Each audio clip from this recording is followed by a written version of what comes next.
73 pertanyaan dan menampilkan mungkin 5 link ya. Dari 3 itu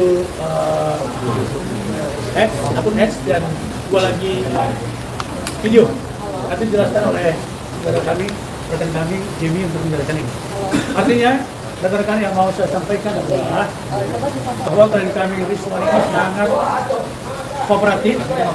Begitu pula para penyidik yang ada di Tamnek 5 ini sangat kooperatif, sehingga memberikan keterangan dalam posisi saksi itu sangat luar biasa.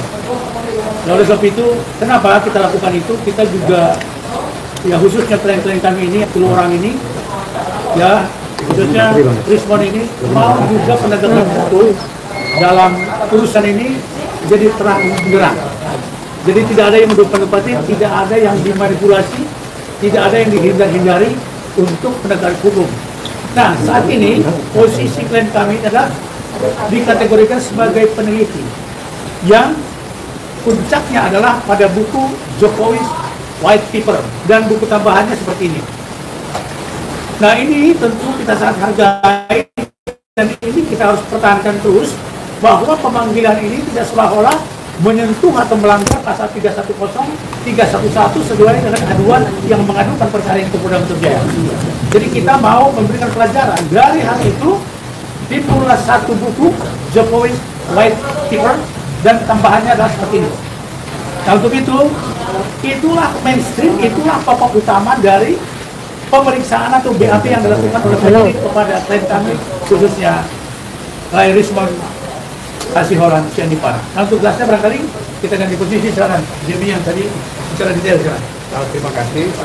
Tadi pemeriksaan klien kami di mana sekitar YouTube di channel Bali G dan kedua yang tanggal 8 April penelitian di Sandi, maka di situ ada penelitian yang dilakukan oleh Bang Ruston tadi, di mana ada 2 foto antara Sumatno dan Pak Jokowi, ada perbedaan yang sangat menyolok, dan kedua anaknya Pak Profesor Dekanu yang mengenai Ahmad Sumitro, anaknya bilang yang benar adalah anak Sumitro bukan Sumitro Soe. Jadi di sini tadi dengan gamblang dengan hasil penelitian, makanya dilakukan penelitian oleh klien kami dan tadi sudah diberikan jawaban yang begitu gamblang dari hasil riset yang dilakukan, bukan kedua yang dilakukan oleh Garmu tertentu mengatakan bahwa ini cuma asal-asal aja. Saya kira itu dari saya. Oh ya. Terima kasih tadi para penyidik ya, sangat sangat terbuka ya kepada kami untuk menjelaskan sejelas-jelasnya, sedetil-detilnya, setenis-tenisnya apa yang menjadi objek penelitian kami, ya saya terutama. Terkait dengan apa yang ditanyakan, yaitu analisis metode saya, yaitu analisis histogram tentang pencocokan citra menggunakan model artificial neural network, ya sejumlah model yang sudah pre-training atau sudah dilatih yang menjadi embedded dalam Python, dan berikutnya juga metode dalam pencocokan citra, terus juga metode dalam menganalisa sebaran nilai intensitas pada kanal RGB, semua saya jelaskan. Meskipun sudah ada di buku itu yang menjadi bagian dari buku di Jokowi's White Paper, tetapi saya menambahkan hal-hal penting lainnya karena secara spesifik ditanyakan menggunakan alat apa, mengupload di mana, dan bagaimana caranya, penggunaan software atau program yang saya tulis sendiri. Jadi kalau nanti diminta dalam pendidikan berikutnya, kalau memang diminta nanti source code atau kode sumber yang saya tulis sendiri, ya saya siap. Karena penelitian itu repeatable, maka ia harus bisa disanggah, dibantah, dan diulangi oleh peneliti lain. Oleh karena itu, terima kasih kepada kepolisian, kami bisa membuktikan penelitian kami dan terbuka untuk umum. Oleh karena itu, kami siap untuk mempertanggungjawabkan apa yang menjadi penelitian kami. Oke, begitu dulu ya. Tadi ada sudah datang. Iya, karena kami bertiga kan hidup atau berdiri dalam nilai yang kami pahami sebagai nilai-nilai saintifik. Jadi pertemuan kami juga pertemuan yang tidak ada tidak ada rancangannya, selain memang posisi kami sebagai peneliti. Oleh karena itu, kami siap sebenarnya dengan kami tuliskan di buku Jokowi's White Paper, kami siap untuk bedah buku di universitas-universitas sehingga ke depan ya para peneliti juga bisa berkontribusi dalam memperbaiki negaranya, bersuara sesuai dengan penelitiannya ya. Oke, untuk saksi yang kedua, Dapur dan Jadi berbagi waktu. Saya mau menambahkan dua hal ya. Jadi hari ini juga ada kelanjutan pemeriksaan terhadap seorang wartawan ya. Ini kelanjutan pemeriksaan dari minggu kemarin. Jadi dalam dua kali pemeriksaan ini sebetulnya kami mempertanyakan barang bukti ya. Kenapa? Karena barang bukti ini sesuatu yang sangat penting berkaitan dengan objek yang dituduhkan sebagai pembinaan. Sampai hari ini Polda Metro Jaya belum bisa menampilkan barang bukti ijazah Pak Joko Widodo dan belum bisa menunjukkan berita acara penyitaan, termasuk juga dari penetapan penyitaan dari pengadilan negeri. Jadi sampai hari ini, meskipun sudah ada keterangan resmi dari Rektor UGM terkait dengan ijazah Pak Joko Widodo, tetapi sampai hari ini barang bukti yang diatur di dalam pasal 39 KUHP itu belum ditentukan. Sehingga terkait dengan barang bukti ini, ijazah Pak Joko Widodo belum bisa kita katakan ini adalah suatu ijazah yang sudah asli atau belum. Ya, karena kenapa? Kalau kita mengikuti kaidah pasal 39 terkait dengan barang bukti itu kan kualifikasinya ada 3. Pertama adalah barang yang digunakan untuk melakukan tindak pidana, kemudian yang kedua barang yang digunakan untuk membantu proses tindak pidana, dan yang ketiga adalah barang hasil tindak pidana. Nah, posisi ijazah Pak Jokowi ini kalau berdasarkan pasal 39 bisa saja dia masuk dalam kualifikasi barang bukti hasil tindak pidana. Tetapi kita belum bisa pastikan ini barang bukti ini asli atau tidak, karena tentu itu harus diuji secara ilmiah dan itu harus diuji secara hukum ya. Jadi kami sampai hari ini terhadap posisi barang bukti Pak Joko Widodo itu belum ada kepastian dari penyidik Polda Metro Jaya, dan kami mengharapkan seharusnya hubungan barang bukti dengan peristiwa pidana itu sudah harus dijelaskan oleh penyidik. Jangan sampai seperti kasus Pak Bambang Tri dan kemudian Gus Dur terulang lagi. Ada proses penegakan hukum pidana, tetapi barang bukti itu tidak pernah dihadirkan. Karena ingat, dalam suatu kekuatan pembuktian yang diatur dalam KUHP, antara alat bukti dan barang bukti itu sama-sama harus punya kesesuaian. Jadi hari ini yang dikejar oleh penyidik Polda Metro Jaya itu bukan hanya memeriksa alat bukti yang diatur dalam pasal 184 KUHP, ada saksi, ada keterangan ahli, ada surat petunjuk dan keterangan terdakwa. Bukan hanya itu, tetapi juga Polda Metro Jaya harus bisa memastikan barang bukti. Karena proses pembuktian di dalam KUHP itu dikenal adalah persesuaian antara alat bukti dan barang bukti. Kalau hanya penyidik menyandarkan pada keterangan alat bukti, maka itu kekuatan pembuktiannya akan lemah. Apalagi perkara ini sampai kemudian nanti masuk tahap yang lebih tinggi. Jadi kami pastikan bahwa barang bukti dan alat bukti itu harus bersesuaian, dan Polda harus bisa memastikan bahwa penyitaan terhadap ijazah Pak Joko Widodo yang sampai hari ini kami belum tahu dan belum ditunjukkan, meskipun juga sudah ada keterangan resmi dari UGM, itu harus bisa dipastikan bahwa sudah disita secara sah, secara hukum. Jadi bukan hanya omon-omon, itu hal yang pertama. Hal yang kedua, kami sudah mengikuti rangkaian pemberitaan ini dengan jelas, dan klien-klien kami dari mulai Mas Roy Suryo, kemudian Bang Rismon Sianipar, kemudian Bu Tifa, Bu Kurnia, semua telah melaksanakan pemeriksaan dengan baik. Saya ingin mengatakan pada hari ini bahwa kalau ada termo yang mengatakan ini pasti penetapan tersangka, saya kira itu tidak tepat. Karena berdasarkan pasal 109 KUHP, terhadap semua proses penyidikan yang sekarang dilakukan oleh Polda Metro Jaya, belum tentu secara hukum semua berakhir pada penetapan tersangka. Apalagi buku Jokowi White Papers sudah menjelaskan secara akademik dan ilmiah terkait dengan tuduhan-tuduhan, ya, penghinaan dan pencemaran nama baik terhadap ijazah. Karena bisa saja berdasarkan pasal 109 KUHP, bisa saja penyidik dalam setelah melakukan penyidikan ini kemudian menerbitkan SP3, yaitu surat perintah dihentikannya penyidikan, karena bisa saja alat buktinya tidak cukup. Ya, alat bukti tidak cukup dan ternyata peristiwa tersebut bukan peristiwa tindak pidana. Ini adalah suatu penelitian ilmiah yang didasarkan pada metodologi, pada kajian, pada hukum-hukum penelitian, sehingga nanti bisa saja dirumuskan hasil dari rangkaian pemeriksaan dalam tahap penyidikan ini disimpulkan oleh penyidik berdasarkan kewenangannya yang diatur dalam pasal 109 KUHP, bahwa ternyata rangkaian yang dituduhkan kepada klien kami itu bukan peristiwa tindak pidana, tetapi bukan peristiwa tindak pidana, dan yang kedua alat buktinya tidak cukup. Kemungkinan itu bisa saja terjadi. Ya, jadi mohon maaf kepada para termohon, Anda jangan dengan sepihak mengatakan bahwa ini pasti tersangka. Saya kira itu tidak tepat. Ya, itu hal yang kedua.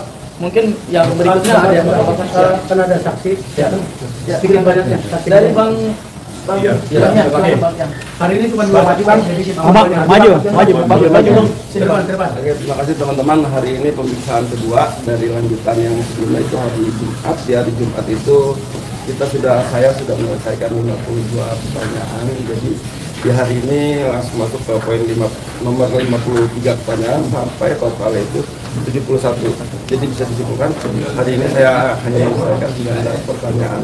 Itu semua pertanyaan itu terakumulatif dari hasil liputan saya sebagai wartawan, mempertanyakan perihal kejadian, perihal yang disampaikan narasumber. Jadi itu sudah disampaikan semua ke penyidik. Kurang lebih seperti itu.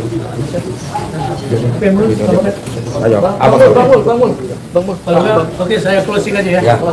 Di tengah Bang. Oke, rekan-rekan sekalian, baik tim kuasa hukum hari ini, baik saksi yang dua sudah selesai. Kami mau informasikan bahwa untuk khususnya klien kami respon akan berlanjut BAP hari Kamis nanti.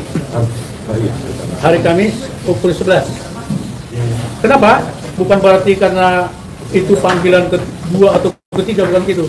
Kelanjutan, karena khusus untuk klien kami respon ini penjelasannya mulai dari pertanyaan dari penyidik itu sangat detail, tentu juga dijawab secara detail. Nah, itu buktikan bahwa itikat baik atau kerjasama yang baik penyidik dengan yang periksa hari ini khusus untuk klien kami respon sangat rapi.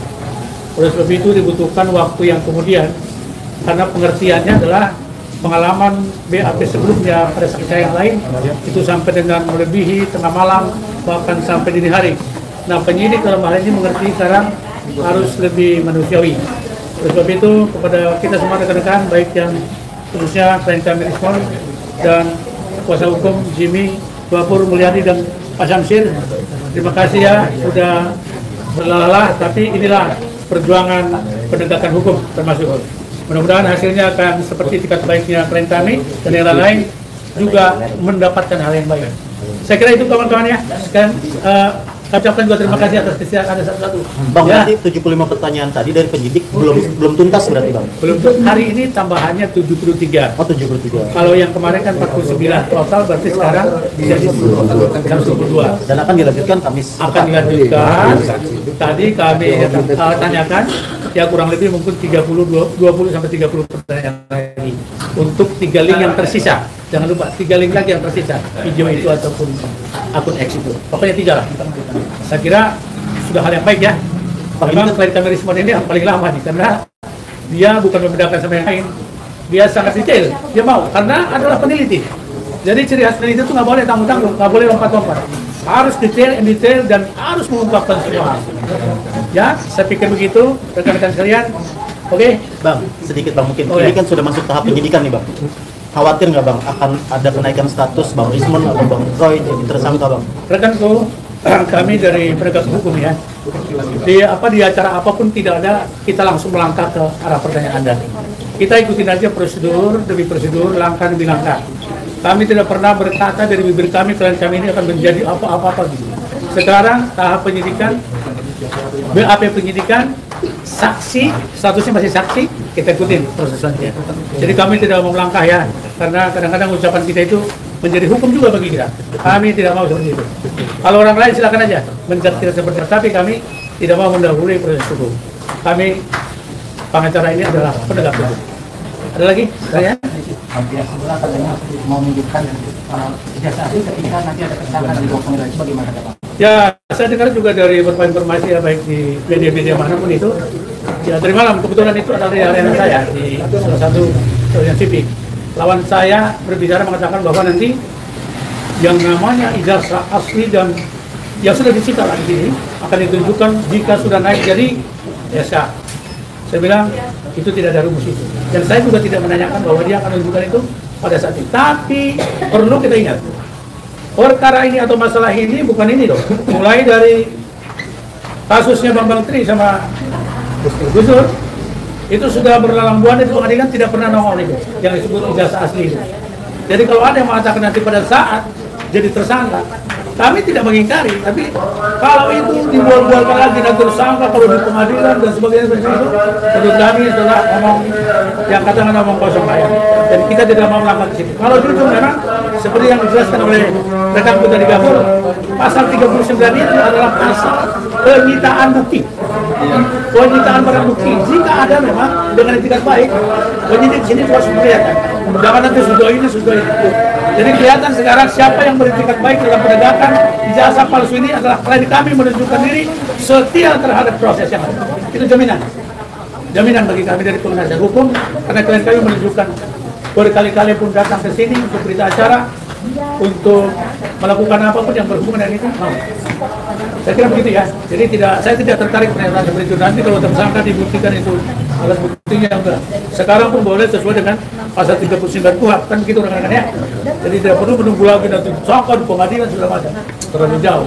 Menurut saya itu ilusioner. Ya. Ada lagi? Mas Rusdi masih nyangka atau sudah, tadi dia kesini bukan dalam hal pemeriksaan ya, tapi mungkin dia menyapa kawan-kawannya, menyapa saudara-saudaranya yang ada di sini. Nah, hanya itu aja sih. Hello, dia mungkin ada cara yang lain. Itu tidak ada. Itulah kekompakan kami. Kekompakan klien kami ini luar biasa. Ya, bukan dalam BAB nanti tadi Roy sudah bilang, tapi penyapa kami, hai semangat ya. Itu diperlukan sekali. Kan begitu ya. Dan klien kami disebutkan gitu kan penyapa tadi ya. Oke, ada lagi kawan-kawan. Terima kasih sudah di sini ya. Oke, terima kasih. Sampai ketemu hari Kamis ya. Tidak perlu diundang lagi, otomatis datang. Auto.com.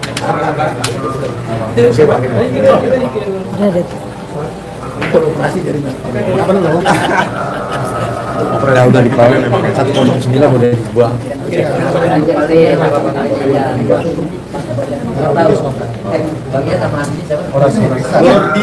Gordian Sama 3 senter.